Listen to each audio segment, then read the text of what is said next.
வணக்கம் அன்பு வாசகர்களே. ஓரிரு வருடங்களுக்கு முன்னால் எங்கள் கல்லூரி மாணவர்களின் கெட் டுகெதர் மீட்டிங்கில் ஒரு நண்பர் காந்தியடிகளை பற்றிய ஒரு செய்தியை சொன்னார். எனக்கு தூக்கி வாரி போட்டது. அவர் சொன்னார், நன்கொடை தராதவர்களை காந்தியடிகள் சந்திக்க மறுத்தார், பேச மறுத்தார் என்றார். எந்த அடிப்படையில், எந்த ஆதாரத்தை வைத்துக்கொண்டு இப்படி சொல்கிறீர்கள் என்று நான் கேட்டபோது, லாலா ஸ்ரீராம் என்று ஒரு டிசிஎம் என்ற கம்பெனியின் உரிமையாளர், காந்தியடிகளுக்கு நெருங்கிய நண்பராக இருந்தவர், அவர் எழுதிய புத்தகத்தில் இப்படி குறிப்பிட்டிருக்கிறார் என்று சொன்னார். நான் அதன் பிறகு அந்த புத்தகத்தை பற்றி தேடி பார்த்தேன். இணையதளத்தில் எல்லா இடங்களிலும் தேடி பார்த்து இன்று வரை எனக்கு அந்த புத்தகம் பற்றிய குறிப்பு கிடைக்கவில்லை. வேறு எங்கேனும் இதை பற்றி ஏதாவது செய்தி இருக்கிறதா என்று தேடி பார்த்த பொழுது அப்படியும் எதுவும் கிடைக்கவில்லை. இது ஒரு பெருத்த மனவேதனையை எனக்கு கொடுத்து வந்தது. அந்த சமயத்தில்தான் அசோகமித்ரன் எழுதிய காந்தி என்ற இந்த சிறுகதையை படிக்க நேர்ந்தது. இதோ கதை உங்களுக்கு. அன்று காபி அவனுக்கு மிகவும் கசப்பாக இருந்தது. கசப்பு அவனுக்கு என்றுமே பிடித்தமானதொன்று. 10 நண்பர்களோடு இருக்கும்போது கூட 10 கப் ஒன்றில் மட்டும் சர்க்கரை இல்லாமல் என்று அவன்தான் காபி கொண்டு வருபவனிடம் கூறுவான். அந்த காபியை குடிப்பதில் ஆரம்ப நாட்களில் இருந்த பெருமை விலகிப்போய் அதுவே பழக்கமாக போய்விட்டு வெகு நாட்கள் ஆகியும் அன்றுதான் காபியின் கசப்பை கசப்பாக, ருசிக்கத்தக்கதல்லாததாக உணர முடிந்தது. சர்க்கரை கொண்டு வா என்று சொல்ல திடமில்லாமல் கோப்பையில் பாதிக்கு மேல் காபி இருக்க அவன் அதை ஒதுக்கிவிட்டு நாற்காலியில் சாய்ந்து கொண்டான். அந்த ஹோட்டலிலும் மின்விசிறிகளை ஓட வைப்பதை நிறுத்தி வெகு நாட்களாகிவிட்டன. அவன் சட்டையின் பொத்தான்களை அவிழ்த்து கொண்டு ஊதிக்கொண்டான். மார்பின் மேல் காற்று கசப்பாக படிந்து மறைந்தது. உள்ளிருக்கும் கசப்புதான் வெளியிலும் கசப்பாக உணர்வளிக்கிறது என்று அவனுக்கு தெரியாமல் இல்லை. உண்மை கசப்பானது, உண்மை கசப்பானது என்று நண்பர்களுடன் விவாதிப்பதையே மிக முக்கியமானதாக, அர்த்தம் பொருந்தியதாக, வாழ்வே அதில்தான் மையம் கொண்டிருக்கிறது என்பது போன்ற மனநிலை கொண்டுவிட்ட இந்த 7-8 வருட காலத்தில் பல 100 முறை அவன் அதை கூறியிருப்பான். உண்மை கசப்பானது என்று யாராலோ எந்த சந்தர்ப்பத்திலோ கூறப்பட்டாலும் அவர்கள் அவனை பார்த்து ஒரு முறை கண் சிமிட்டும் அளவுக்கு அவன் உண்மை கசப்பானது என்ற வாக்கியத்துடன் இணைக்கப்பட்டிருந்தான். அதில் அவனுக்கு முதலில் சங்கோசம் இருந்து, பின் சங்கடம் இருந்து, அதன் பின் பெருமை இருந்து, அதற்கு பின்னால் அது சம்பிரதாயமான கிட்டத்தட்ட உணர்வே எழுப்ப இயலாத செத்த அசைச்சொல்லாகவும் போய்விட்டிருக்கும் என்ற நேரத்தில் அவன் கசப்பை மனதில், உடலில், வாயில், காப்பியில் உணர வந்திருப்பதை நினைக்க, அந்த நினைப்பை தடுக்க இயலாமல் போன தன் நிலையை எண்ணி மேலும் மாய்ந்து போனான். இவ்வளவிற்கும் அவனைப் பற்றி பொய்யை பரப்பித் திரிபவன் அவனுடைய நண்பன். திரிபவன் என்று நினைத்துவிட்டோமே என்று வருத்தம் கொண்டான். அவனைப் பற்றி பொய்யை ஓரிடத்தில் மட்டும் அவன் நண்பன் கூறியிருந்தால் அந்த நண்பனையே நேருக்கு நேர் பார்த்து கேட்டுவிடலாம். ஆனால் அதற்கு இடம் கொடுக்காமல் அந்த நண்பன் பலரிடத்தில் பல சந்தர்ப்பங்களில் பல பொய்களை கூறியிருக்கிறான். தீர்மானமாக, முன் திட்டத்துடன், துவேஷத்துடன் கூறியிருக்கிறான். இன்னமும் கூறி வருகிறான். இனியும் அந்த நண்பனை பார்த்து அது பற்றி கேட்க முடியாது, கேட்க வேண்டியதில்லை. அந்த பொய்களைத்தான் நம்புகிறான் என்னும் அளவுக்கு அந்த நண்பன் நடந்து கொண்டு வருகிறான். அபிப்பிராயங்கள் பற்றி சந்தேகம் கொள்ள வைத்து பேசலாம், விவாதிக்கலாம், மாற்றிக்கொள்ளலாம், மாற்ற வைக்கலாம். ஆனால் நம்பிக்கைகளை மாற்ற முடியுமா?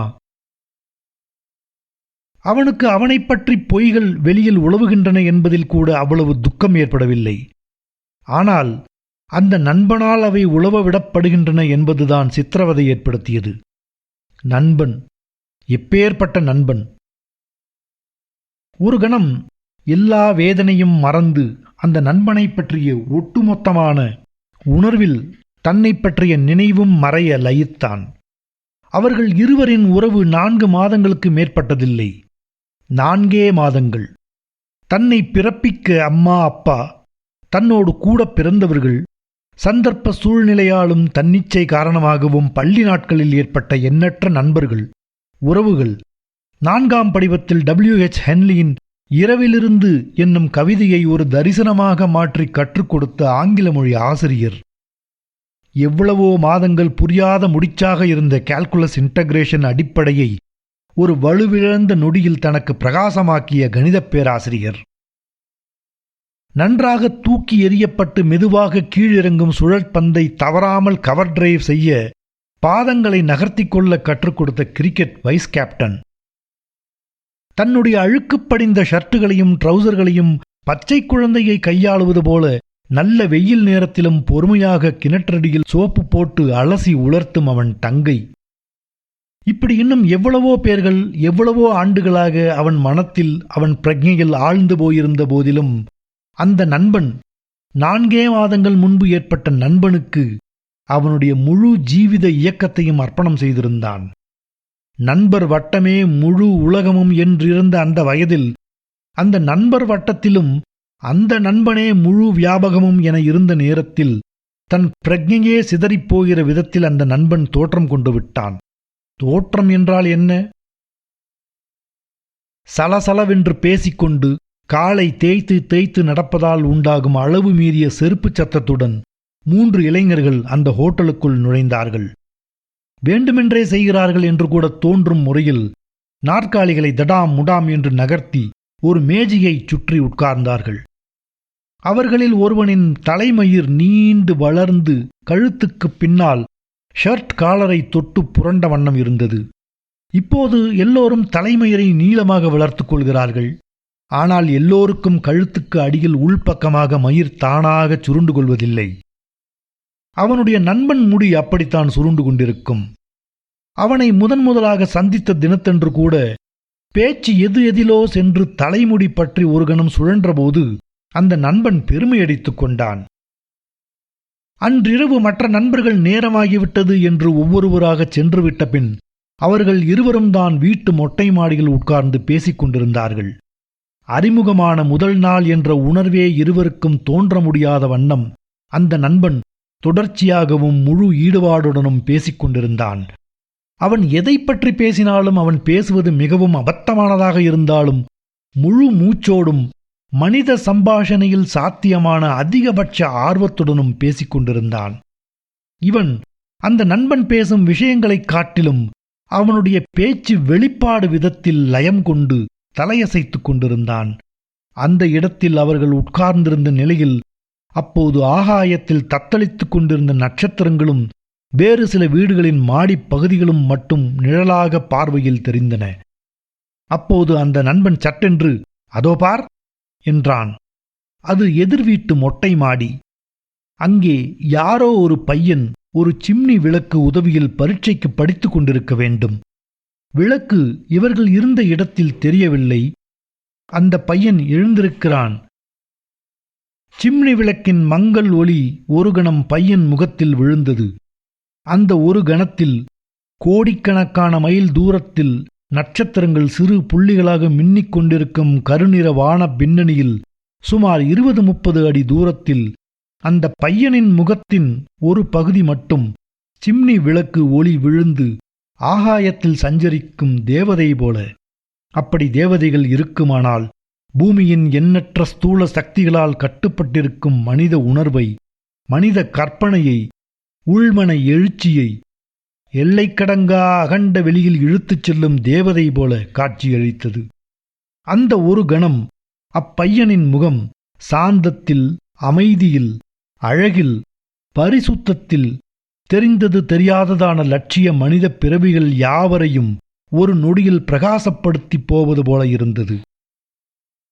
அந்த பையன் விளக்கை எடுத்துக்கொண்டு கீழே இறங்கி போய்விட்டான். நண்பன் பேசுவதை நிறுத்திவிட்டு வெகுநேரம் சிலை போல உட்கார்ந்திருந்தான். அவன் லயம் களைந்து ஒருமுறை பெருமூச்சு விட்டவுடன் இவன், "நீ சாப்பிட்டு விட்டு இன்றிரவு இங்கே இருந்து விடேன்" என்றான். சிறிது நேரம் முன்பு வரை ஆவேச இயக்கத்தின் உருவமாக இருந்த நண்பன் இப்போது எதிர்ப்பே சாத்தியமில்லாதவனாக மாறியிருந்தான். இரவு உணவு முடித்துவிட்டு இருவரும் மீண்டும் மாடிக்கு வந்தார்கள். ஏனோ இருவருக்கும் பேச விஷயங்களே இல்லாமல் போயிருந்தது. திடீரென்று நண்பன் அழ ஆரம்பித்தான். விம்மி விம்மி அழ ஆரம்பித்தான். இவன் அவனை அணைத்துக் கொண்டான். என்ன காரணம் என்று கேட்கத் தோன்றாமல் அவனை இறுக அணைத்துக் கொண்டான். அந்த சோகம் அற்ப சுயநல சோக மனமுறிவால் உண்டானதாகத் தோன்றவில்லை.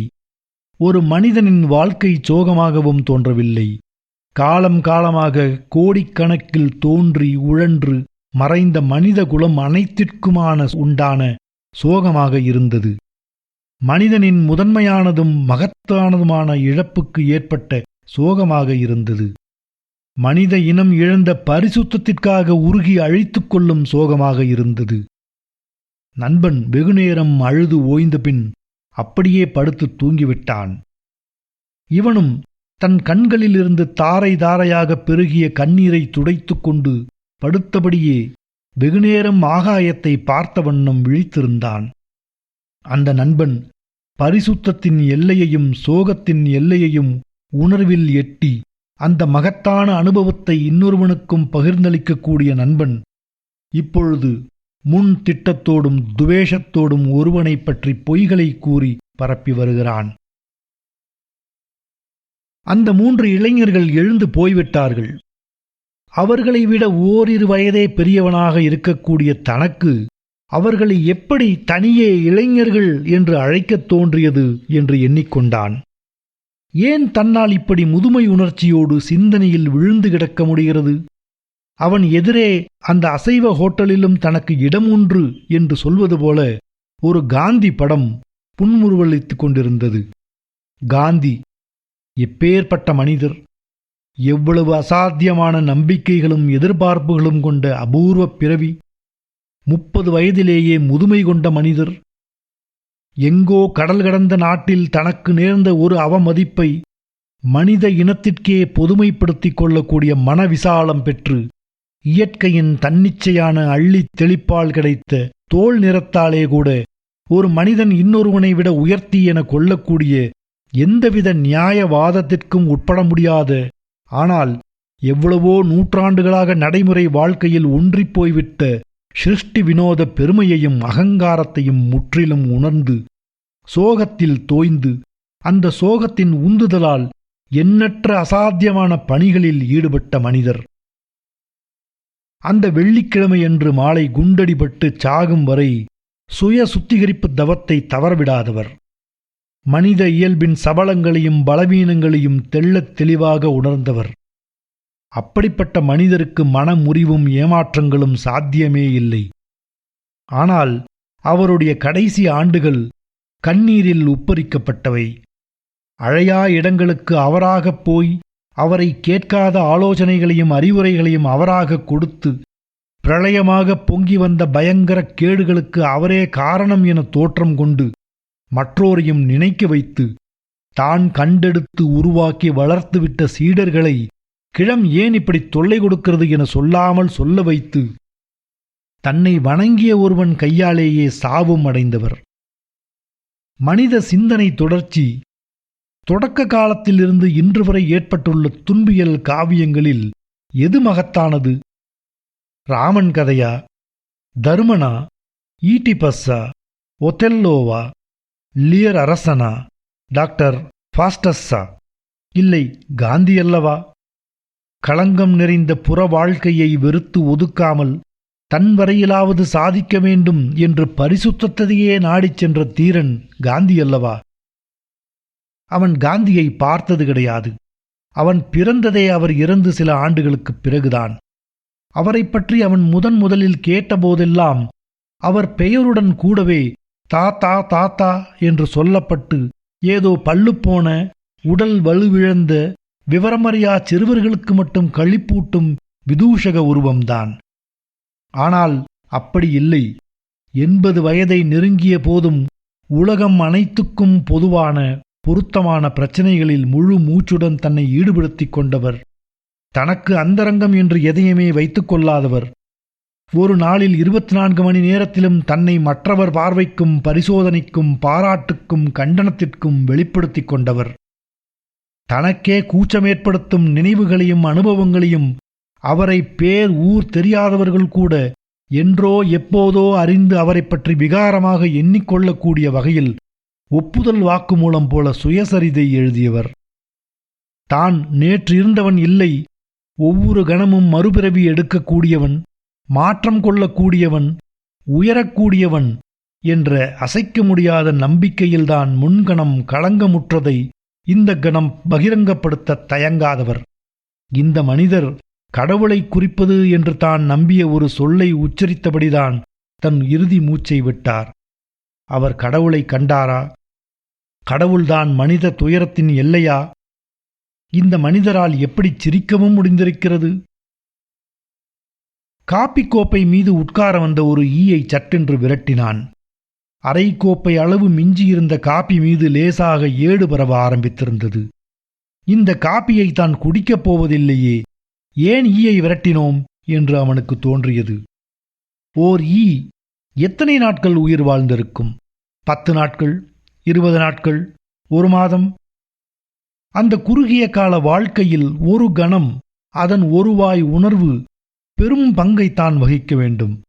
ஆனால் இப்போது சாக்கடையில் கொட்டப்பட இருக்கும் அந்த காப்பி எத்தனை ஜீவராசிகளின் முழு ஜீவித ஆதாரமாக இருக்கக்கூடும்? எவ்வளவு எளிதில் சிருஷ்டி தர்மத்தை, ஓருயிர்தான் வாழ வேண்டும் என்று மேற்கொள்ளும் இயக்கத்தை தன்னால் ஒரு சலனம் கூட இல்லாமல் புறக்கணிக்க முடிகிறது, துஷ்பிரயோகம் செய்ய முடிகிறது. மனிதனுக்கும் கூட இப்படித்தானோ? காந்தி இதற்குத்தான் மீண்டும் மீண்டும் தான் ஆங்கிலேயரை வெறுக்கவில்லை, ஆங்கிலேயரை துவேஷிக்கவில்லை என்று கூறிக்கொண்டாரோ? ஆனால் காந்தியை அவனுடைய நண்பன் ஒத்துக்கொண்டதில்லை. காந்தியாலே கூட தனக்கும் தன் நண்பனுக்கும் இப்படி குரோதம் தோன்றிவிட்டதோ என்று நினைத்து கொண்டான். காந்தியைப் போல ஒரு அயோக்கியன் மனித சரித்திரத்திலேயே பிறந்ததில்லை. அவனைப் போல ஒரு மனித இன விரோதி செயல்பட்டதே இல்லை. இன்று சோவியத்தார்கள் அவர்களுக்கு சௌகரியமாயிருக்கிறது என்று அவர்களும் காந்தி பஜனை செய்யலாம். ஆனால் அவனைப் போன்ற ஒரு பாட்டாளி வர்க்க சத்ரு உலகத்தில் தோன்றியதே இல்லை. இவ்வளவு திட்டவட்டமாக, தீவிரமாக, பெயர் ஊர் தெரியாத ஒரு சிறுவன் முகத்தின் பரிசுத்த தோற்றத்தில் உள்மன வயப்பட்டு உருகி கண்ணீர் வடிக்கவும் கூடிய அவனுடைய நண்பன் கூறியிருந்தான். திரும்ப திரும்ப கூறியிருக்கிறான். காந்தியை பற்றி தான் அறிந்ததெல்லாம் அவனுடைய நண்பனும் அறிந்திருக்க வேண்டும். அப்படியிருந்தும் இவ்வளவு நிந்தனையை வெகு எளிதாக மனதின் அடித்தளத்திலிருந்து காந்தி மீது சுமத்த முடிகிறது. எப்படி கூறுகிறாய் என்று இவன் கேட்டிருக்கிறான். அந்த மனிதனுடைய ஒவ்வொரு செய்கையும் அவன் அயோக்கியன் என்று காட்டுகிறது. ஊருக்கெல்லாம் உபதேசம். தான் செய்வதெல்லாம் அதற்கு நேர் எதிரானது. எப்படி? ஒரு செயல் கூட பாட்டாளி மக்கள் நன்மைக்காக என்று கிடையாது. தானும் தன் பனியா இனத்தினரும் நிரந்தரமாக ஏகபோக வர்த்தக ஆதிக்கம் இழக்காமல் இருக்க வேண்டும் என்றுதான் அவன் செயல்பட்டது. ஒருமுறை கூட உண்மையான தொழிலாளிகள் வர்க்கத்துடன் இணைந்து கொள்ளவில்லை. மாறாக ஒவ்வொரு தொழிலாளர் கிளர்ச்சியின் போதும் பனியா முதலாளிகள் உடைமைகளையும் நலன்களையுமே பாதுகாக்க விவரமறியா ஏழைகளை பலியிட்டிருக்கிறான். சுதேசி இயக்கம், சுதேசி இயக்கம் என்று கூச்சலிட்டதெல்லாம் பனியா மில் முதலாளிகளின் கொள்ளையடிப்பை பாதுகாக்கத்தான். ஆங்கில துணி பகிஷ்கரிப்பு, பம்பாய் மில்களின் ஏகபோக வர்த்தகத்தை வலுப்படுத்தத்தான். எந்த தொழிற்சங்க கிளர்ச்சியிலும் தலையிட்டு மில் முதலாளிகளுக்கு சாதகமாகவே கிளர்ச்சியை திசை திருப்பி விடுவதுதான் அவன் நோக்கம். எந்த உண்மையான மக்கள் எழுச்சியும் பண முதலைகளுக்கு சாதகமாக மாற்றிவிடுவதுதான் அவன் ஆயுள் லட்சியம். கைநூற்பு, கைவேலை, சர்வோதயம் என்றெல்லாம் ஏழைகள் என்றைக்குமே ஏழைகளாகவே இருந்து சாவதற்காக செய்த தந்திரம். யாரும் ஆங்கில மருந்துகளை உபயோகிக்கக்கூடாது, மேல்நாட்டு வைத்திய முறை நோயாளிகளை கொள்ளையடிப்பதற்காக என்று நாளெல்லாம் அலறிவிட்டு தனக்கு மட்டும் உடம்புக்கு வந்தால் உடனே அதே வைத்தியர்களிடம் ஓடுவதுதான் அவனுடைய வழக்கம். உனக்கு ஆபரேஷன் செய்தால் நீ பிழைப்பாய் என்று கூறியபோது வாயை மூடிக்கொண்டு ஆபரேஷன் செய்து கொண்டவன் தானே இந்த காந்தி. தன் உயிரை காப்பாற்றிக் கொள்வது யாருக்கும் முதல் தர்மம் இல்லையா? அதுவேதான். தன் உயிர் என்றால் எது வேண்டுமானாலும் செய்து கொள்ளலாம். மற்றவர்களுக்கெல்லாம் உபதேசம். மாட்டுப்பால் குடித்தால் ஹிம்சை, ஆட்டுப்பால் குடித்தால் அஹிம்சை. இப்படி ஒன்றிரண்டு விஷயங்களை மட்டும் வைத்துக்கொண்டு ஒருவரின் முழு வாழ்நாள் சாதனைகளையும் லட்சியங்களையும் புறக்கணிக்க முடியுமா? என்ன சாதனை, என்ன லட்சியம்? ஒத்துழையாமை என்று கூறி மக்களை ஏவி விடுவது. அது ஒரு உண்மையான மக்கள் புரட்சியாக மாறும்போது எஜமானர்களுக்கு சாதகமாக கைவிடுவது. பெஷாவரில் என்ன நடந்தது? மக்களோடு கார்வாலி ரெஜிமெண்ட் இணைந்து கொண்டு ஒரு வாரத்திற்கு மேலாக ஆங்கிலேய ஆதிக்கத்தை உதறி தள்ளி இருக்கிறது. நினைத்து பார்க்கவும் முடியாத பயங்கர அடக்குமுறையை கட்டவிழ்த்து அந்த கார்வாலி ரெஜிமெண்டை சின்னா பின்னமாக படுகொலை செய்து சித்திரவதை செய்து அந்தமானில் தீவாந்திரத்துக்கு அனுப்பிய போது இந்த மகா யோகியன் இர்வினுடன் ஒப்பந்தம் செய்து கொண்டிருக்கிறான். அரசியல் கைதிகள் எல்லாரையும் விடுவிக்க வேண்டும், கார்வாலி வீரர்களைத் தவிர. இவன் தேசப்பிதா. நீ முழு விவரங்களையும் ஒருங்கிணைத்து பார்க்காமல் பகுதி பகுதியாக துண்டித்து பேசுகிறாய். நான் பேச என்ன இருக்கிறது? இந்திய சரித்திரம் முழுக்கவே இவன் துரோகச் செயல்களை அடுக்கிக் கொண்டே போகிறதே. பம்பாயில் கப்பல் படை கிளர்ச்சி போது என்ன நடந்தது? கப்பற்படை வீரர்களுடன் பம்பாய் நகர தொழிலாளர் வர்க்கம் அனைத்துமே சேர்ந்து கொண்டது. இந்திய வரலாற்றிலேயே முற்றிலும் சுயமான பூரணமான இந்து முஸ்லீம் இணைப்பு என்று அப்போதுதான் நடந்தது. அந்த போராட்டம் மற்றும் அரவணைக்கப்பட்டு வளர்க்கப்பட்டிருந்தால் 1857 புரட்சியை காட்டிலும் பரிபூர்ணமான உண்மையான சுதந்திர புரட்சியாக மாறியிருக்கும். ஆனால் இந்த மகாத்மா என்ன செய்தான் அப்போது? ஆங்கில படை பலத்தை திறனமாக மதித்து எதிர்த்து நின்ற அந்த உண்மையான வீரர்களை ஆதரித்து ஒரு வார்த்தை கூறவில்லை, ஒரு அறிக்கை விடவில்லை. மாறாக அவர்கள் முதுகில் கத்தி வாய்ச்சினான்.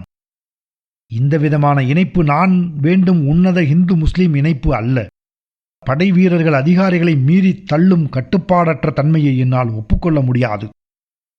கட்டுப்பாடற்ற தன்மை. இவன் வாழ்க்கையே முழுக்க முழுக்க கட்டுப்பாடற்ற தன்மை. இவன் உபதேசிக்கிறான் கட்டுப்பாடு. நீ தவறான ஆதாரங்களையே படித்திருக்கிறாய். இவன் தவறான ஆதாரங்களைத்தான் உலகமெல்லாம் பரப்பியிருக்கிறான். அதைத்தானே உலகமெல்லாம் தெரிந்து கொண்டிருக்கிறது.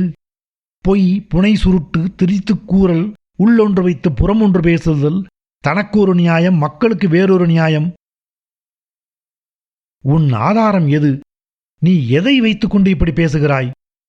நீ ஆர்பி தத் எழுதிய இன்றைய இந்தியா படி, புரியும் இந்த மகாத்மாவின் மகாத்மியம். இவன் கைப்பட எழுதிய கடிதங்களும் அறிக்கைகளுமே இருக்கின்றன. அவ்வளவுதானா? ஒருவரை பற்றி ஒருவர் எழுதியதை மட்டும் வைத்துக்கொண்டு தீர்ப்பு கூறிவிட முடியுமா?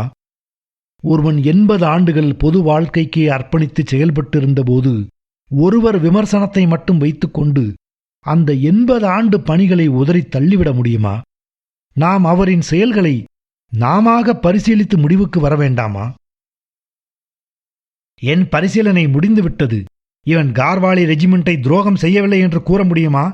இவனுடைய காந்தி இர்வின் ஒப்பந்தம் பனியா முதலாளிகள் உடைமைகள் பாதுகாப்புக்காகவென்றே செய்யப்படவில்லை என்று கூற முடியுமா? இவன் மேல்நாட்டு வைத்திய முறை ஆபரேஷன் செய்து கொள்ளவில்லை என்று கூற முடியுமா? இவன் கப்பற்படை வீரர்கள் எழுச்சியை ஒடுக்குவதற்கு செயல்படவில்லை என்று கூற முடியுமா? என் பரிசீலனை முடிந்துவிட்டது. அகிம்சையாம் அகிம்சை. காஷ்மீரிலே இவன் அகிம்சையை காண்பித்திருக்கலாமே. படையெடுப்புக்கு எதிராக இந்திய துருப்புகளை அனுப்பியபோது இவன் வாயை மூடிக்கொண்டுதானே இருந்தான். இப்போது காந்தி படம் இன்னமும் அதிகமாக புன்முறுவலித்துக் கொண்டிருப்பது போல் தோன்றியது. பல கோடி ஆண்டுகள் முன்பு நேர்ந்திருக்க வேண்டிய சிருஷ்டியிலிருந்து தொடங்கி உலக வரலாற்றின் ஒவ்வொரு நாளும் மறுபரிசீலனைக்கும் புது முடிவுகளுக்கும் உட்பட்டு கொண்டிருக்கும் இன்று கூட காந்தி பற்றி மட்டும் ஒருவனுக்கு அவன் பரிசீலனை முடிந்துவிட்டது. அந்த நண்பனுக்கு காந்தி பற்றிய பரிசீலனை மட்டும் என்றில்லை. அந்த நண்பனுடைய காந்தி பற்றிய பரிசீலனையை துணை வைத்துக் கொண்டு தன்னைத்தானே பரிசீலித்துக் கொள்ள முடியுமா?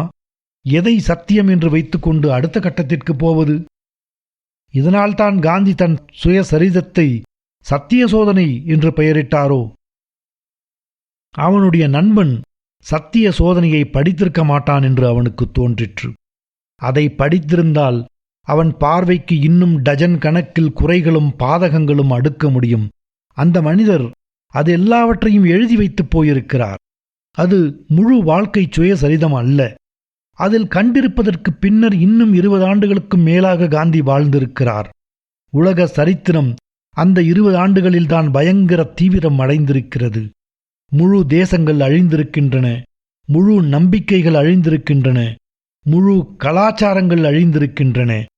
நேரடியாகவும் சில இயக்கங்களின் விளைவாகவும் மக்கள் லட்சக்கணக்கில் அணுவாகவும் ஒரே அடியாகவும் படுகொலை செய்யப்பட்டிருக்கிறார்கள். காட்டு மிராண்டிகளாக மனிதர் வாழ்ந்த காலத்தில் ஒருவன் முகத்தை இன்னொருவன் அறிந்துதான் கொலை செய்திருக்கிறான். இன்று கொலையாளிக்கு அவன் யாரை எவ்வளவு பேரை கொலை செய்யப் போகிறான் என்று தெரியாது. அவன் வரையில் அவன் விசையை தள்ளுபவன். கொலை செய்யப்படுபவர்களுக்கும் அவர்களுடைய முடிவுக்கும் எவன் உண்மையான காரணம் என்று தெரியாது. அப்படி தெரிந்தாலும் அவன் பல ஆயிரம் மைல்களுக்கு அப்பால் ஒரு சுரங்க அறையில் மிகவும் பத்திரமாக, மிகவும் பத்தியமாக வாழ்க்கை நடத்தி கொண்டிருப்பான். அங்கு அவன் கூட இருக்கும் நாய் பூனைகளிடம் கருணையின் வடிவமாக இருப்பான். நான் யாரையோ எதற்குச் சொல்ல வேண்டும்? என் நண்பனே அப்படித்தானே இருக்கிறான். சிந்தனை பொது விஷயங்களிலிருந்து பிரிந்து மீண்டும் தன்னை பற்றியதாக மாறியதில் அவன் வேதனை தணிந்தது போலிருந்தது. சட்டென்று பொங்கி எழுந்தது. தன்னலனை பற்றிய சிந்தனைகளுக்குத்தான் எவ்வளவு கட்டுப்பட்டு அடிமையாக இருக்கிறான் என்ற உணர்வு அவன் வேதனையை அக்கணத்தில் விம்மி அழுது தீர்க்க வேண்டியதொன்றாக கூர்மைப்படுத்தியது. அந்த உண்மையும் எல்லா உண்மைகளையும் போல கசப்பாக இருந்தது. அவன் எதிரே அரைக்கோப்பை அளவில் ஆறி குளிர்ந்து போயிருந்த காப்பி மீது காற்று வீசும்போது நூற்றுக்கணக்கான நுணுக்கமான கோடுகளின் நெளிவு மூலம் காப்பி திரவத்தின் மேற்பரப்பில் பரவிய மெல்லிய ஏடு தன்னை வெளிக்காட்டிக் கொண்டிருந்தது.